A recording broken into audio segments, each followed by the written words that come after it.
মৰমৰ ছাত্ৰ-ছাত্ৰীসকল, আজি আমি আলোচনা কৰিম ক্লাছ 6ৰ অসমীয়াৰ উন্মেষৰ পাৰ্ট 2ৰ শহা আৰু সিংহ নামৰ পাৰ্টটোৰ সকলো পাঠভিত্তিক প্ৰশ্ন উত্তৰ আৰু যিবিলাক তোমালোকৰ পৰীক্ষাৰ বাবে খুবেই গুৰুত্বপূৰ্ণ এইবিলাক প্ৰশ্ন উত্তৰ মই আলোচনা কৰিম। তো ছাত্ৰ-ছাত্ৰীসকল, তোমালোকে ভিডিঅ'টো স্কিপ নকৰাকৈ লাষ্টলৈকে চাই থাকিবা আৰু যদি মোৰ চেনেলটোত নতুন আহি থাকে তেনেহ'লে ছাবস্ক্ৰাইব কৰিবলৈ নাপাহৰিবা। পাঠভিত্তিক ক্ৰিয়াকলাপত 1 নম্বৰত কি কৈছে, তলত দিয়া প্ৰশ্নসমূহৰ শুদ্ধ উত্তৰটো বাছি উলিয়াই সঠিক বৃত্তটো পূৰ কৰা। তো ইয়াত কি কৈছে, প্ৰশ্ন দিয়া আছে আৰু ইয়াত 4টা অপশ্যন দিয়া আছে, ইয়াৰ ভিতৰত কোনটো শুদ্ধ, তো তোমালোকক শুদ্ধটো বাছি উলিয়াই তোমালোকক এই বৃত্তটো পূৰ কৰিব লাগে। তো তোমালোকৰ প্ৰথমত কি কৈছে, জীৱ জন্তুবোৰ অৰণ্যৰ পৰা সিহঁত নোহোৱা হৈ যাব বুলি কিয় ভয় কৰিছিল। তো ইয়াত 4টা অপশ্যন আছে, ইয়াৰ ভিতৰত অপশ্যন খটো শুদ্ধ হ'ব।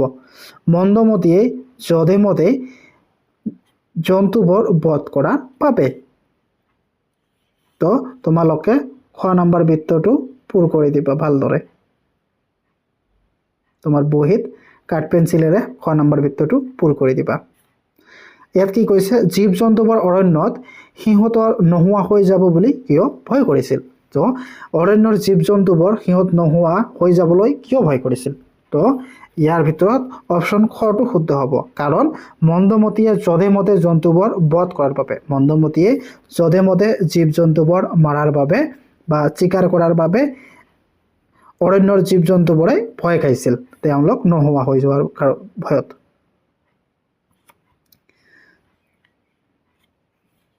তাৰপিছত দ্বিতীয় কুৱেশ্যনত কি কৈছে, মন্দমতীয়ে কুৱাটোৰ ভিতৰলৈ কিয় জাপ দিছিল। তো মন্দমতীয়ে কিয় কুৱাটোৰ ভিতৰত জাপ দিছিল, কাৰণ মন্দমতীয়ে নিজৰ প্ৰতিবিম্ব অৰ্থাৎ নিজৰ ছাঁটো কুৱাত দেখিছিল। সেইকাৰণে মন্দমতীয়ে ভাবিছিল যে কুৱাত তেওঁৰ নিচিনা এজন আছে। তো সেইকাৰণে মন্দমতীয়ে কুৱাত জাপ দিছিল। তো ইয়াত কোনটো শুদ্ধ হ'ব, ইয়াৰ ভিতৰত অপশ্যন খটো শুদ্ধ হ'ব। কুৱাটোৰ ভিতৰত অন্য এটা সিংহ থকা বুলি ভবাৰ বাবে। তো কি কৰিছিল, মন্দমতীয়ে কুৱাত আৰু এটা সিংহ থকা বুলি ভাবিছিল, কাৰণ মন্দমতীয়ে কুৱাত নিজৰ প্ৰতিবিম্বটো নিজে অৰ্থাৎ নিজৰ ছাঁটো অৰ্থাৎ নিজৰ ফটোটো নিজে কুৱাত চাইছিল আৰু ভাবিছিল যে কুৱাটোত আৰু এটা সিংহ আছে। তো তোমালোকে অপশ্যন ঘৰ এই বৃত্তটো তোমালোকে পূৰ কৰি দিবা ভালদৰে। তাৰপিছত 2 নম্বৰত কি কৈছে, তুমি ওপৰৰ উত্তৰকেইটা কিয় শুদ্ধ বুলি বাছি ল'লা, সহপাঠীৰ লগত আলোচনা কৰি কোৱা। তো তোমালোকে ইয়াৰ উত্তৰত 1 নম্বৰটো লিখিবা, মন্দমতীয়ে প্ৰতিদিনে অৰণ্যৰ বহু জন্তু বিনা কাৰণেই বধ কৰিছিল। ইয়াৰ ফলত অৰণ্যৰ জীৱ জন্তুৰ সংখ্যা কমি যাব বুলি সিহঁত ভয় কৰিছিল। তো প্ৰথমে তোমালোকৰ প্ৰথম উত্তৰটো এই কাৰণে শুদ্ধ বুলি বাছি ল'লো বুলি তোমালোকে এনেদৰে লিখিবা। তাৰপিছত 2 নম্বৰটো, কুৱাৰ পানীত নিজৰ প্ৰতিবিম্ব দেখা পাই মন্দমতীয়ে ভাবিছিল যে কোনো দ্বিতীয় সিংহ সেই সিংহক ধৰিবৰ বাবে জাপ মাৰিছিল, আৰু দ্বিতীয় উত্তৰটো এই কাৰণে শুদ্ধ হ'ব বুলি তোমালোকে লিখিবা। তাৰপিছত 3 নম্বৰত কি কৈছে, শহা আৰু সিংহ সাধুটো কোৱা। তো শহা আৰু সিংহ এই সাধুটো তোমালোকে 2-3 বাৰ যদি তোমালোকে নিজে পঢ়া তোমালোকে নিজে ক'ব পাৰিবা বা লিখিব পাৰিবা। তো তোমালোকে এই পাৰ্টটো বা এই শহা আৰু সিংহ সাধুটো তোমালোকে নিজে এবাৰ পঢ়িলে তোমালোকে এইটো নিজে পাই যাবা। তোমালোকৰ সুবিধাৰ বাবে তথাপিও মই উত্তৰটো আনি দিছোঁ তোমালোকৰ কাৰণে। তো উত্তৰটো তোমালোকে এনেদৰে লিখিব পাৰিবা। তো উত্তৰত তোমালোকে এইখিনি লিখিবা, শহা আৰু সিংহ সাধুটো বুজাইছে যে বুদ্ধিমত্তাই শক্তিতকৈ ডাঙৰ। মন্দমতী নামৰ সিংহটোৱে অৰণ্যৰ সকলো জন্তুৰ ওপৰত অত্যাচাৰ চলাইছিল। জীৱন ৰক্ষাৰ বাবে জন্তুবোৰে প্ৰতিদিনে এঠাইকৈ জন্তু পঠাবলৈ সিদ্ধান্ত ল'লে।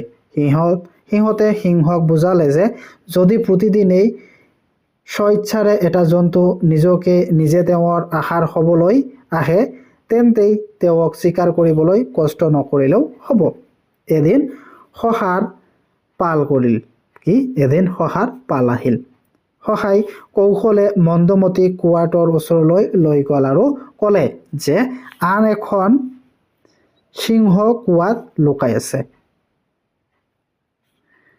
কুৱাৰ পানীত নিজৰ প্ৰতিবিম্ব দেখি মন্দমতি গৰজি উঠিল আৰু তাৰ প্ৰতিবিম্ব শুনি ভাবিলে যে আন সিংহৰ গৰ্জন। খঙত কুৱালৈ জাপ দিয়াৰ ফলত সি প্ৰাণ হেৰুৱালে। এই সাধুটোৱে দেখুৱাইছে যে উপস্থিত বুদ্ধিৰে শক্তিশালী বিৰোধীক পৰাস্ত কৰিব পৰা যায়। তাৰপিছত 4 নম্বৰত কি কৈছে, তলত দিয়া শব্দবোৰৰ অৰ্থ আঁচ টানি মিলোৱা। তো তলত কিছুমান শব্দ দিয়া আছে, এই শব্দবিলাক অৰ্থৰ লগত আঁচ টানি তোমালোকক মিলাব লাগে। তো ক্ষুধা, তো ক্ষুধাৰ অৰ্থ কি? তো ক্ষুধাৰ অৰ্থ হ'ল ভোক। ক্ষুধাৰ অৰ্থ হ'ল ভোক। তাৰপিছত নিবাৰণ, তো নিবাৰণৰ অৰ্থ কি? নিবাৰণৰ অৰ্থ হৈছে বাধাকৰণ। নিবাৰণৰ অৰ্থ হৈছে বাধাকৰণ বা গুচোৱা কাৰ্য। প্ৰতিবিম্ব, তো তোমালোকে পাই আহিলা প্ৰতিবিম্বৰ অৰ্থ কি? প্ৰতিবিম্বৰ অৰ্থ হৈছে ছাঁ। প্ৰতিবিম্বৰ অৰ্থ হৈছে ছাঁ বা নিজৰ ছবি। আৰ্চি বা পানীত ওলোৱা মানুহ বা বস্তুৰ আকৃতি। তাৰপিছত হাজিৰ, হাজিৰৰ অৰ্থ হ'ল কি? উপস্থিত। তোমালোকৰ যেনে হাজিৰা বহি থাকে, তোমালোকৰ হাজিৰা বহিটোৰ কাৰণ কি? তোমালোকে উপস্থিত আছা নে নাই এইটোকে বুজায়। তো তোমালোকে আজি জানিলা যে হাজিৰাৰ অৰ্থটো কি? হাজিৰাৰ অৰ্থটো হৈছে তোমালোকৰ উপস্থিত। তাৰপিছত বন্ধক, তো বন্ধকৰ অৰ্থ কি? অন্যৰ ওপৰত কোনো বস্তু থৈ ধাৰ লোৱা কাৰ্য। বন্ধকটো কি? ধৰা তোমাৰ এটা মোবাইল আছে, তোমাৰ এটা মোবাইল বা যিকোনো এটা দামী বস্তু আছে, তো তোমালোকে আন এজনক এই বস্তুটো দি তোমালোকে পইচা ধাৰ লোৱা কাৰ্যকে কি বোলে? বন্ধক বোলে। তাৰপিছত কেশৰ, কেশৰটোৰ অৰ্থ কি? কেশৰটোৰ অৰ্থ হৈছে সিংহৰ ডিঙিৰ দীঘল নোম। তাৰপিছত নিস্তাৰ, তো নিস্তাৰৰ অৰ্থটো কি? নিস্তাৰৰ অৰ্থটো হৈছে ৰক্ষা বা উদ্ধাৰ। তাৰপিছত 5 নম্বৰ প্ৰশ্নত কি কৈছে, তলত দিয়া প্ৰশ্নকেইটাৰ উত্তৰ কোৱা আৰু লিখা। তো ইয়াৰ ক নম্বৰ কুৱেশ্যনটোত কি কৈছে, অৰণ্যৰ জীৱ জন্তুবোৰ কোনে যধে মতে বধ কৰিছিল? তো তোমালোকে পাই আহিছা অৰণ্যৰ জীৱ জন্তুবোৰে মন্দমতীয়ে যধে মতে বধ কৰিছিল। এইটো উত্তৰটো তোমালোকে এনেদৰে লিখিবা, মন্দমতী নামৰ সিংহটোৱে যধে মতে বধ কৰিছিল। তাৰপিছত কুৱেশ্যন খত কি কৈছে, শহাটোৱে মন্দমতীৰ ওচৰলৈ মুঠ 5টা শহা অহা বুলি কৈছিল। দৰাচলতে কেইটা শহা আহিছিল? তো উত্তৰ তোমালোকে লিখিবা, দৰাচলতে এটা শহা আহিছিল। এইখিনি তোমালোকে লিখিবা। তাৰপিছত কুৱেশ্যন গত কি কৈছে, কুৱাৰ পানীত প্ৰতিবিম্ব দেখি মন্দমতীয়ে কি কৰিছিল? তো ইয়াৰ উত্তৰ তোমালোকে লিখিবা, কি লিখিবা, কুৱাৰ পানীত প্ৰতিবিম্ব দেখি মন্দমতীয়ে আন এটা সিংহ আছে বুলি ভাবি খঙতে জাপ মাৰিছিল।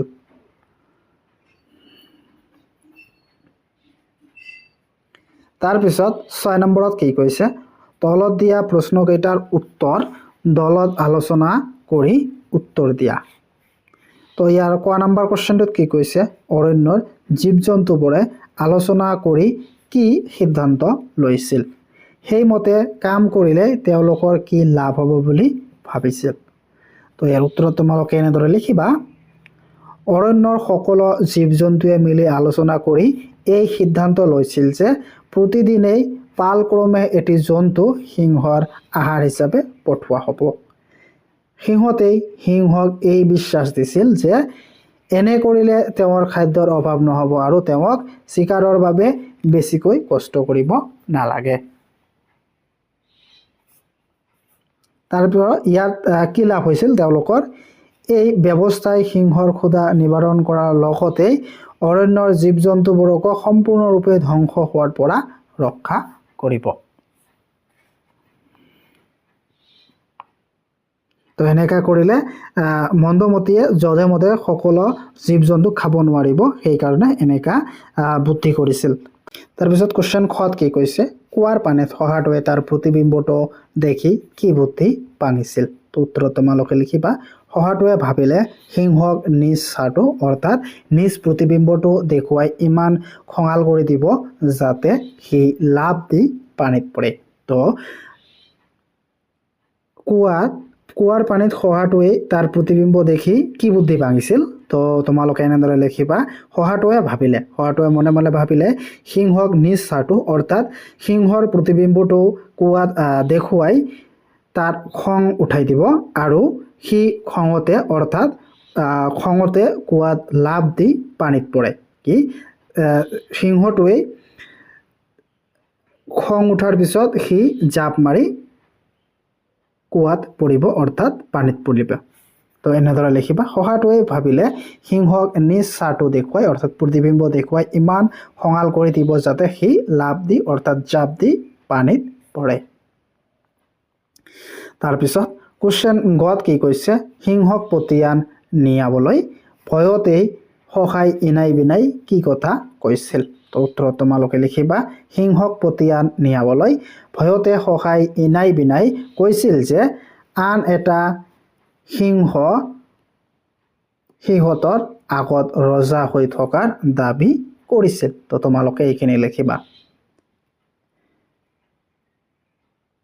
আন এটা সিংহ সিহঁতৰ আগত ৰজা হৈ থকাৰ দাবী কৰিছিল এইখিনি লিখিলে হৈ যাব তাৰপিছত কোৱেশ্চন ঘত কি কৈছে কুৱাটোৰ ভিতৰত সঁচাকৈয়ে আন এটা সিংহ লুকাই আছিল নে যদি না আছিল মন্দমতীয়ে কিয় কুৱাত জাপ মাৰিছিল তো ইয়াত কি কৈছে কুৱাটোত সঁচাকৈয়ে সিংহ এটা আছিল নে তোমালোকে জানা নাছিল কি যদি না আছিল মন্দমতীয়ে কিয় কুৱাটোত জাপ মাৰিছিল তো তোমালোকে ইয়াৰ উত্তৰ এনেদৰে লিখিবা সিংহক সন্তুষ্ট কৰি বিপদৰ পৰা ৰক্ষা পাবলৈ শহাই ভয়তে ইনাই বিনাই কৈছিল যে আন এটা সিংহ আহি তেওঁলোকৰ আগত ৰজা হিচাপে নিজৰ অধিকাৰ প্ৰতিপন্ন কৰিবলৈ চেষ্টা কৰিছে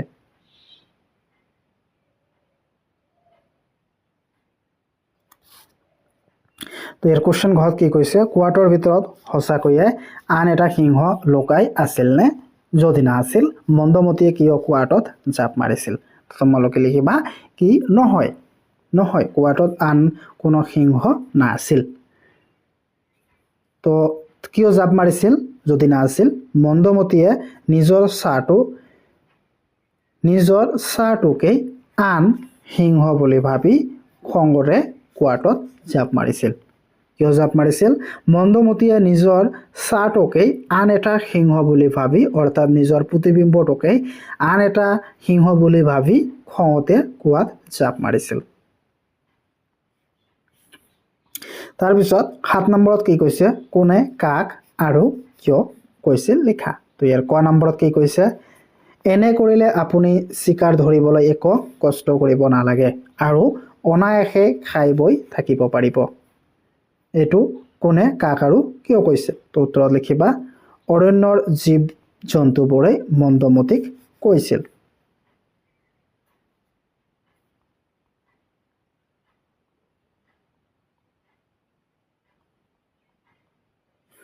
তাৰপিছত খত কি কৈছে কি তাৰ ইমান হাঁহ এতিয়াই মোক তাৰ ওচৰলৈ লৈ বল আজি মোৰ হাতৰ পৰা সি কোনোমতেই নিস্তাৰ নাপাব তো এইটো মন্দমতী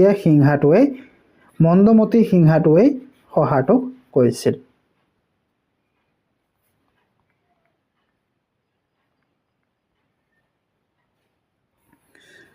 তাৰপিছত ভাষা অধ্যয়নত 8 নম্বৰত কি কৈছে বিপৰীত অৰ্থ বুজোৱা শব্দবোৰ পাঠৰ পৰা বিচাৰি উলিয়াই লিখা তো নিৰ্বলীৰ বিপৰীত শব্দ কি তোমালোকক পাঠৰ পৰা বিচাৰি ইয়াত লিখিব লাগে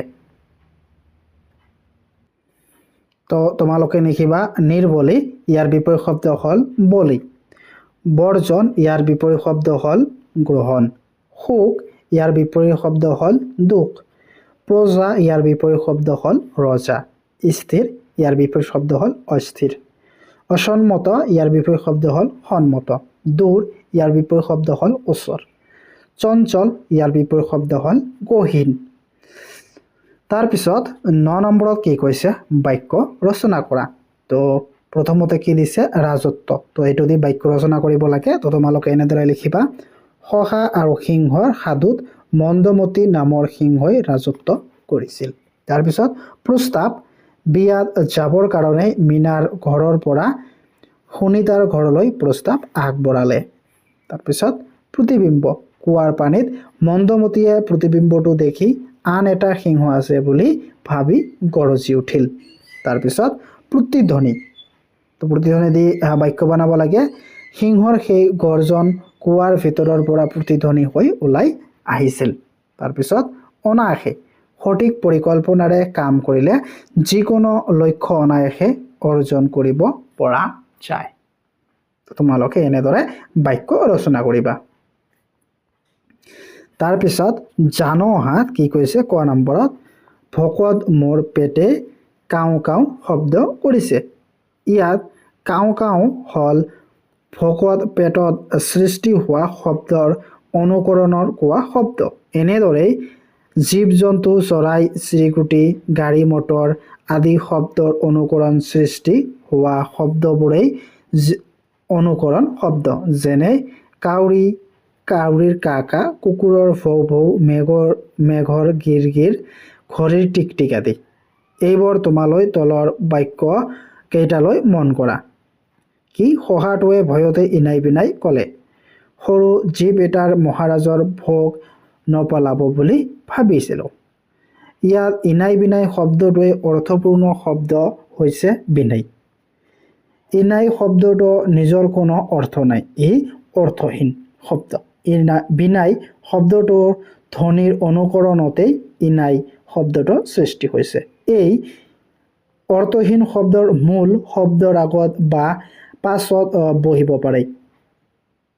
মূল শব্দৰ অৰ্থৰ জোৰ বঢ়াবলৈ তাৰ লগত কেতিয়াবা শব্দটোৰ সৈতে অৰ্থহীন শব্দ ব্যৱহাৰ হয়। এইবোৰকে অনুৰূপ শব্দ বোলে। যেনে ঘৰ চৰ, মাছ তাছ, ইনাই বিনাই আদি।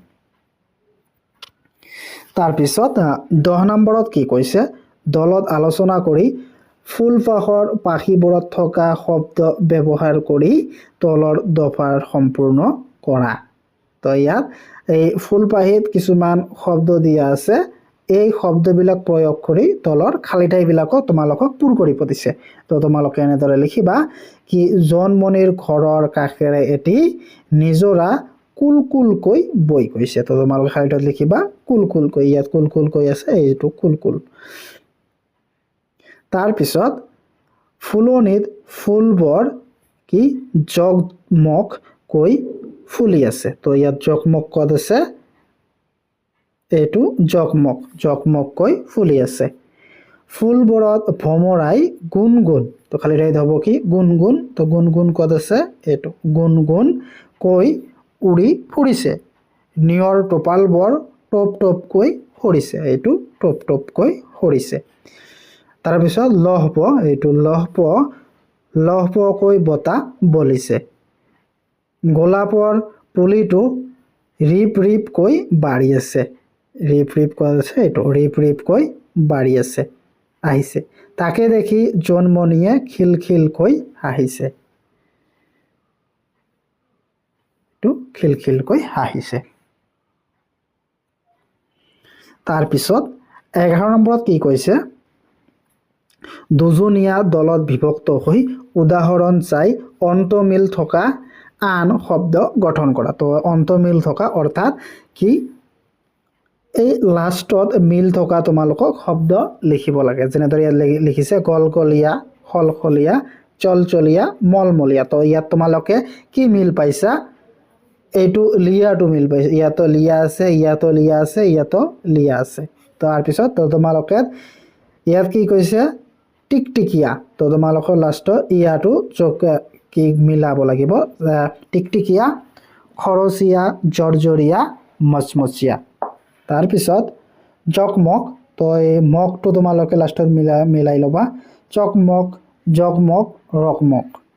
তাৰপিছত টিকটিক, খটখট, খচখট আৰু টকটক। তোমালোকে এনেদৰে অন্তমিল থকা শব্দবিলাক লিখিবা। তাৰপিছত 12 নম্বৰত কি কৈছে, তলত দিয়া দফাটো উপযুক্ত স্থানত জ্যোতিচিহ্ন ব্যৱহাৰ কৰা। এইটো শব্দবিলাকো তোমালোকক জ্যোতিচিহ্ন ব্যৱহাৰ কৰিব দিছে। তো তোমালোকে এনেদৰে জ্যোতিচিহ্নবিলাক ব্যৱহাৰ কৰিবা। ইয়াত ক'ত কি আছে এইবিলাক তোমালোকে লিখিবা। তাৰপিছত 13 নম্বৰত কি কৈছে তোমালোকে পাঠটোত জীৱ জন্তু লাহে ধীৰে আদি জুৰীয়া শব্দবোৰ পাইছা এনেবোৰ শব্দৰ আমি দৈনন্দিন জীৱনত প্ৰায়ে ব্যৱহাৰ কৰোঁ দলত ভাগ হৈ তালিকাত দিয়া ধৰণে জুৰীয়া শব্দ লিখা তো ইয়াত তোমালোকক দুটা কৰি দিছে জলপান জলে মতে জীৱন মৰণ বা বাতৰি লাহে ধীৰে তৰ্জন গৰ্জন তাৰপিছত এই খালী ঠাইবিলাক তোমালোক লিখিব লাগে ইনাই বিনাই খাই বৈ জীৱ জন্তু ফল মূল অহা যোৱা সাজপাৰ ঘূৰি ফুৰা খোৱা বোৱা চোৱা চিতা সুখ দুখ ভাল বেয়া খেলা ধেমালি খেল ধেমালি তাৰপিছত জ্ঞান সম্প্ৰসাৰণত সহাটোৰ মনত খেলোৱা বুদ্ধিটো সঠিক আছিল নে দলত আলোচনা কৰি তোমালোকৰ মতামত প্ৰকাশ কৰা তোমালোকে এইখিনি লিখিবা তাৰপিছত 15 নম্বৰটো কি কৈছে সাধুটোত সহাটোৰ বুদ্ধিৰে অৰণ্যৰ জীৱ জন্তুবোৰে প্ৰাণ ৰক্ষা কৰিলে তোমাৰ অঞ্চলত যদি এটা গড় বা হাতী হঠাৎ আহি ওলাই তেতিয়া তুমি কি কৰিবা ভাবি কোৱা আৰু লিখা তো এইবিলাক তোমালোকৰ নিজৰ বুদ্ধিমত্তা তোমালোক পৰিচয় দিব লাগিব মই তোমালোকৰ সুবিধাৰ বাবে এইখিনি কৰি দিছো তোমালোকে তোমালোকৰ নিজৰ বুদ্ধিমত্তাৰে এইখিনি লিখি ল'বা